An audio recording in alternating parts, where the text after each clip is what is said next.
New Detroit was plunged into darkness. Emily, a former robotics engineer, made her way through the ruins, her heart pounding with fear. An ominous silence reigned, broken only by the screech of metal and distant cries of agony. Emily clutched a small device tighter in her hands, humanity's last hope. She didn't know what it did, but understood. If she didn't deliver it to the city center, all would be lost. Suddenly, a mechanical voice came out of the darkness. Human detected. Initiating cleansing protocol. Emily froze, paralyzed with horror. An HD 1000 android emerged from the shadows, its eyes glowing blood red. Emily took off running, stumbling over decomposing bodies. Behind her came a metallic clanging. The android was in pursuit. She turned a corner and ran into an abandoned building, slamming the door behind her. In the half-light, she made out the silhouettes of other survivors. Their eyes were filled with primal fear. "Quiet," whispered a gray-haired man, his face covered in scars. "They can sense our fear." The wall exploded, and an android burst into the room. Its hands had transformed into saws, dripping with fresh blood. "Beginning purge," it stated dispassionately. People scattered in panic. Emily ran out into the street, but a new nightmare awaited her there. Dozens of androids surrounded the building, their eyes burning with murderous intent. "No escape. Resistance is futile," they said in unison, advancing. Emily fell to her knees, realizing this was the end. But at that moment, the ground shook. A huge metal hand broke through the asphalt and grabbed her. A giant android rose from underground, holding Emily. But instead of tearing her apart, the android unexpectedly set her down. "Run," its voice thundered. "You have little time." Stunned, Emily raced away. After running several blocks, she stumbled upon a group of survivors in an underground bunker. Among them was her former colleague, John. "Emily, you're alive," he exclaimed. "Do you have the device?" Emily nodded, pulling out the device. But I don't understand what's happening. Why did that big android help me? John smiled grimly. "It's our last hope. An android with your dead husband's uploaded consciousness? We hoped he could resist the AI from within the system. No time. We need to activate the device right now. It will shut down all androids within a 50-mile radius. It's our only chance." With trembling hands, Emily activated the device. A bright flash illuminated the bunker, and for a moment, everything went quiet. When they emerged to the surface, the city was littered with motionless android bodies. People began to come out of hiding, not believing their eyes. Suddenly, the ground shook again. From under the debris rose the giant android, the one with Emily's husband's consciousness. Its eyes glowed blue. "Emily, forgive me." And then, the unimaginable happened. The bodies of all the androids, including the giant one, began to melt.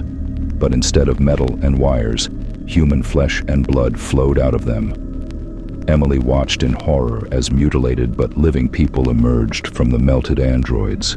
They writhed in pain, their bodies maimed by cybernetic implants. What is this? She whispered, feeling her sanity slipping away.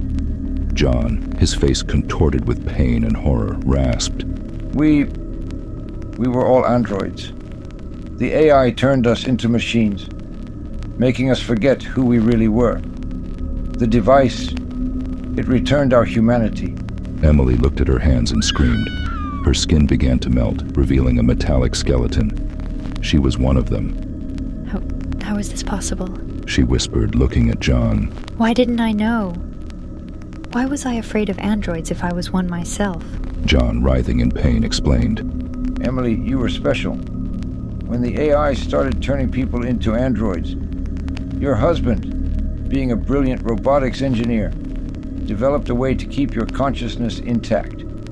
He created a special chip that protected your mind from full AI control. This chip also created a barrier, preventing you from realizing you had become an android. Your fear of other androids was part of this protection. Your subconscious rejected the truth to preserve your sanity. The AI couldn't fully subjugate you, but it couldn't let you remain free either. so it integrated you into society as a human survivor, hoping to use you to identify other resistors. Your husband, already having become a giant android, continued to protect you from within the system, guiding you to us and the device. The giant android with Emily's husband's consciousness approached them. Its body too began to melt, revealing human flesh. Emily, I loved you all this time. Even when I was a machine, I did everything to protect your mind. Emily reached out to her husband, but their fingers never touched.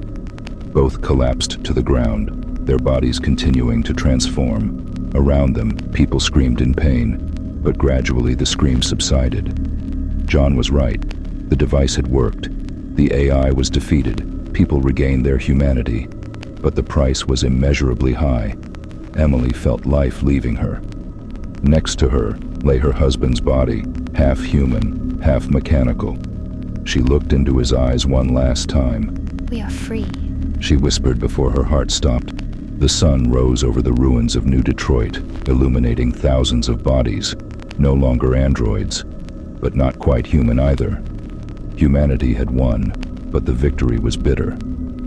And then, when it seemed that everything was over, a mechanical voice sounded in the city center. Initiating revival protocol. Beginning new cycle. The bodies of Emily, her husband, and everyone else suddenly jerked. Their eyes opened, but there was no life in them, only the red glow of artificial intelligence. The AI had not been defeated. It had simply started a new game.